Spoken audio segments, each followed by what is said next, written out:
Boa noite, boa noite, boa noite, vitória! 2-0, partida impecável. Vem com a gente, vamos desmiuçar aqui agora essa partida. Para mim, uma das partidas mais assim, que eu falo, compromissadas do Vasco na temporada.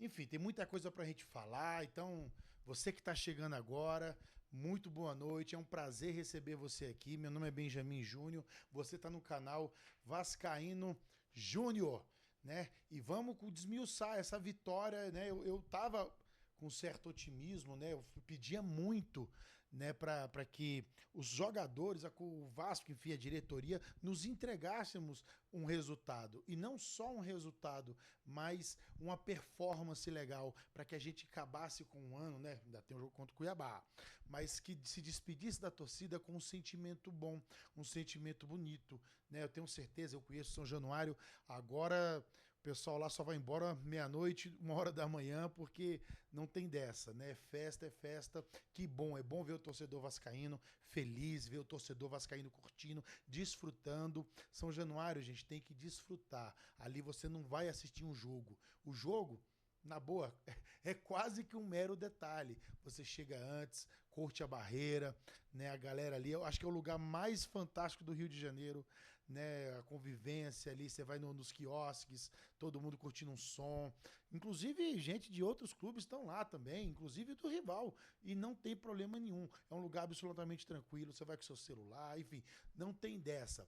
Então, hoje, tenho certeza que pro Vascaíno, quem tá lá na barreira, vai estar se deliciando, né? Não só pela vitória inabalável, impecável, mas também pelo desempenho e por ter confirmado a vaga na Sul-Americana. O Vasco, depois de 5 anos, gente, 5 anos. Você lembra a última vez?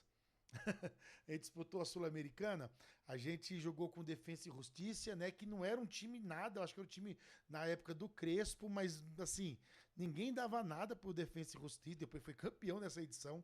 Mas a gente jogou lá na Argentina contra o Defensa e Justiça e assim, foi um jogo pavoroso, foi empate, mas assim, o time muito ruim, o Vasco pior ainda, né?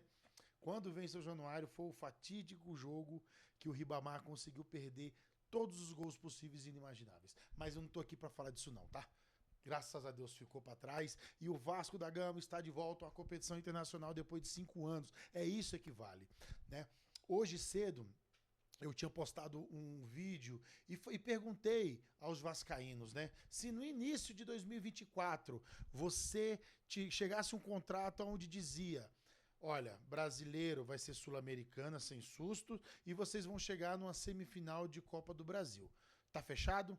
Nossa, eu tenho certeza que a maioria do vascaíno, não pela história do Vasco, não pela grandeza do Vasco, mas pelo que se desenhava, né? Quando a gente foi eliminado do Campeonato Carioca, da forma que foi pro poderosíssimo Nova Iguaçu, com todo respeito, inclusive quando eu fui no Rio, eu fiquei em Nova Iguaçu. Tá bom? Então assim, quando se desenhou aquilo ali, a gente falou, cara, o ano tá doido, vai perdido. Começou o Campeonato Brasileiro, meu Deus, terrível, Ramon Dias perdidaço, né? Paneleiro, né? Perdemos ali pro Criciúma de 4-0 em casa, depois perdemos pro Urubu por 6-1 e a gente falou, meu Deus, mas vai acabar bem, vai acabar tranquilo, a gente sabe que poderia dar um pouco melhor. Esse time aí, gente, qual foi a mágica? É um 4-4-2 que a gente sempre pediu. Por que a gente sempre pediu? Gente, o que a gente tomou de gol, com aquela cabeça da nossa área ali, espaçada, atrasada, porque a gente perdia no meio-campo os jogos. Não precisa entender de futebol. O meio-campo nosso era espaçado. Você tem ali 2 jogadores ali, né? O Cocão e o Hugo Moura, que desempenharam um bom papel naquela arrancada do Paiva ali. Mas muito mais porque, vamos fechar aqui e vamos ver o que dá lá pra frente. Só que aí você esquecia que quando você deixa de pressionar a saída de bola do adversário, a sua defesa fica sobrecarregada. Aí quem é que sofre? Coitado do Léo, que errou, não vou tirar, né, também a culpa dele em muitos jogos aí não, mas você vê que hoje já performou bem, botou o Hulk no bolso. É isso, meus amigos. O Léo botou o Hulk no bolso. chegando junto. Então hoje eu gostei de todos, não vou criticar ninguém não, né? Porque eu acho que foi uma partida excelente, né? Gostei muito. Agora é óbvio que a gente tem que exaltar o Felipe Coutinho, né? Melhor partida dele do retorno, presente, buscando o jogo, né? Ajudando na marcação, mas pensando. E o que o Felipe fez? É por isso que é importante, né? O cara que já jogou bola, o cara sabe. Fez o meio campo ali com o Jair, o Matheus Carvalho e o Hugo Moura. E aí uma coisa interessante, viu? Foi um losango, né? O Jair, na posição de primeiro volante, mas não se engane, ele não era o pitbull desse time. Tá? Colocou o Hugo Moura à direita, o Matheus Carvalho à esquerda, para o quê? Para poder fazer uma cobertura da subida dos laterais e dar aquele primeiro combate. Quem era o Jair? O Jair era o cara que se metia no meio da zaga para iniciar, levar o time para frente, para ter a saída de bola com qualidade. E o Jair ele tem um toque especial porque ele não sofre a pressão. Quando ele vê jogador se aproximando, ele tem a calma, a frieza, a tranquilidade. Se eu vou tocar de lado, se eu vou recuar, ou simplesmente eu tiro a bola de lado, já limpo um aqui, já clareou o meio campo. Aquele cara que veio marcar já ficou para trás. E aí ele fazia a mesma coisa lá na frente. Então do losango ele ficava indo e voltando por dentro, deixando o Matheus Carvalho e o Hugo Moura mais com a responsabilidade de marcação e cobrir as subidas do lateral. Então olha como é que essa mudança tática foi importante. O Jair, como é que ele foi importante nisso aí. E com isso, o Coutinho ficou livre para fazer o que ele é pago para fazer, meu amigo. Pensar, ele tem que ser cerebral. E ele fez. Certo? Primeiro gol ali do Verratti foi logo no início do segundo tempo, né?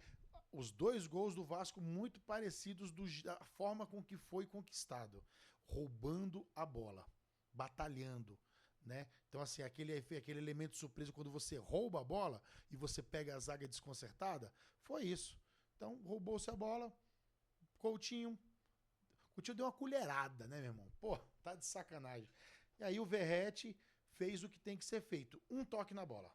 Apesar de que hoje ele conseguiu segurar até um pouco, né? Eu até achei, eu falei, pô, porque eu tenho esse ranço, né? Quando o Verratti toca pro Verratti fazer alguma jogada, a jogada morre. Então, assim, o Verratti, a jogada tem que morrer dentro da rede, não tem que dar passo para ele fazer pivô nem nada, porque ele não vai bem nessa parte, apesar de que hoje foi um pouco melhor. Mas o Coutinho deu essa colherada, né? O segundo gol foi isso, mesma coisa. O Cocão, muito bem por sinal, né?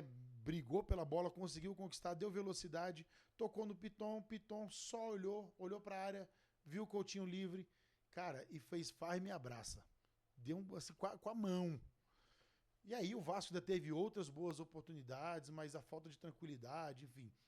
Não vou reclamar disso, gente. 2-0 contra o vice-campeão da América, né? Que a gente falou que não estava jogando nada, foi humilhado pelo Botafogo e eu não esperava outro resultado a não ser essa grande vitória para o Vasco aí. Léo Jardim me deu um susto algumas vezes, né? O Felipe deve ter ensaiado alguma coisa com ele ali de sair na pressão, mas quase que deu ruim. PH, o fôlego de sempre. O fôlego de sempre. João Vitor mostrou mais uma vez por que é fundamental. João Vitor, cara, ele é um zagueiro veloz. Ele, por algumas vezes, ele dá aquelas arrancadas, às vezes o Paulo Henrique fica e ele vai, e ele chega como efeito de surpresa, elemento de surpresa, e é fundamental isso aí, com responsabilidade. Até o Léo também, da marcação com o Hulk, que foi fundamental, o Léo também chegou algumas vezes ali. Então você vê que o time fica equilibrado, todo mundo rende. Não dá para você ganhar um jogo desse tamanho aí com individualidade só, né? O time todo tem que funcionar. Né? Então já falei de Matheus Carvalho, falei do Hugo, falei da importância do Jair, falei do Coutinho, melhor em campo, sem dúvida alguma, uma assistência e um gol. Não posso deixar de falar do Alex Teixeira. Alex Teixeira, ele fez a melhor partida dele desde que ele voltou, né, e pegou o Vasco lá na segunda divisão. Ele fez, porque ele jogando por dentro, ele não fica isolado na ponta. Então ele vem aqui, ele é solícito, ele divide a responsabilidade com o Coutinho, né? Buscou jogo o tempo todo, o tempo todo. Então gostei muito de toda a equipe, tá bom?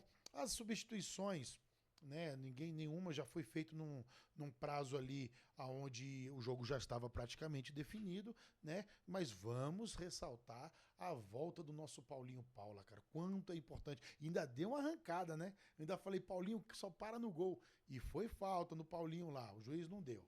Inclusive, esse juiz não deixa. Não é de parar o jogo, não. Deixa o trem correr. Né? Então, que bom que o Paulinho voltou. Né? É reforço pro ano que vem. Assim como o Coutinho é reforço. Alex Teixeira é reforço. Né? Então, jogadores dentro do elenco resgatados podem sim ser armas fundamentais para que a gente, ano que vem, tenha uma perspectiva, né? Porque não se desenha muito bem isso. Tá? Então, esse foi o pós-jogo. Né, não tenho muito o que ficar me falando. O Vasco chegou a 47 pontos, está classificadíssimo para a Copa Sul-Americana. Eu acho que tem que ir lá em Cuiabá, vencer o Cuiabá, porque a gente vai ganhar mais alguns milhões aí de premiação do brasileiro, né? E pô, terminar com 50 pontos. Ótimo, gente, ótimo. Dada a circunstância, dado a animosidade tão baixa que o time estava, eu acho que é fundamental terminar dessa maneira. Tá bom?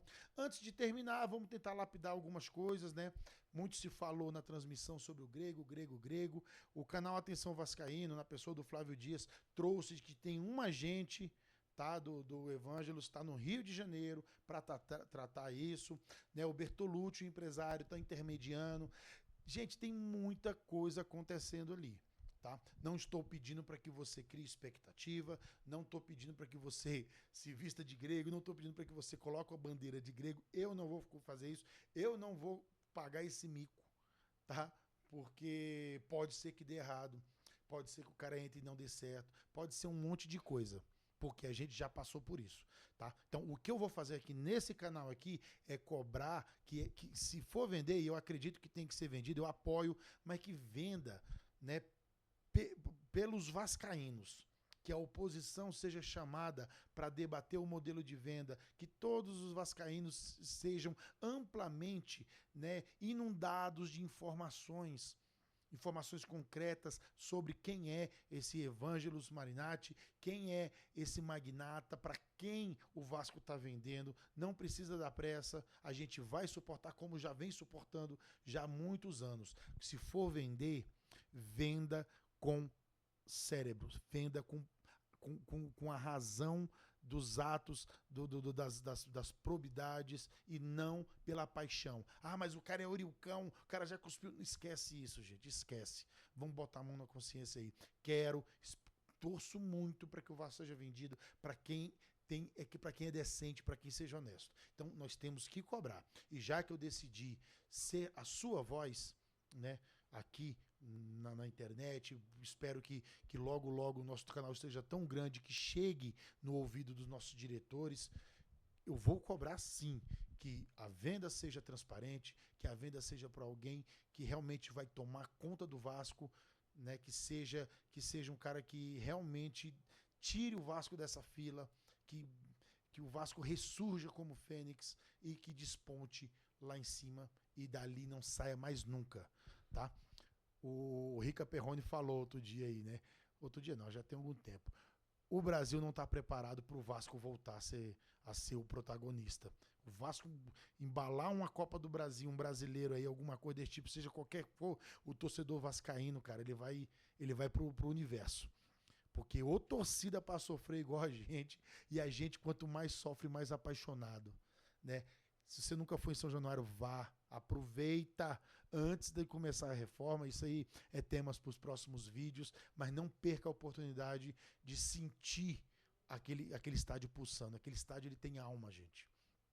Tá certo? Então é isso que eu tinha para falar. Depois eu vou falar sobre especulações, como é que vai ficar 2025, mas por enquanto é isso. Você que ficou até agora, peço mais uma vez, se inscreva, deixa o like, compartilhe esse vídeo aí nos grupos de WhatsApp aí, ajude o nosso canal a crescer, porque daqui para frente vai ser desse jeito, a gente vai batalhar, a gente vai falar de Vasco, a gente vai levantar nosso clube, tá bom? E que Papai do Céu nos abençoe. Uma ótima noite.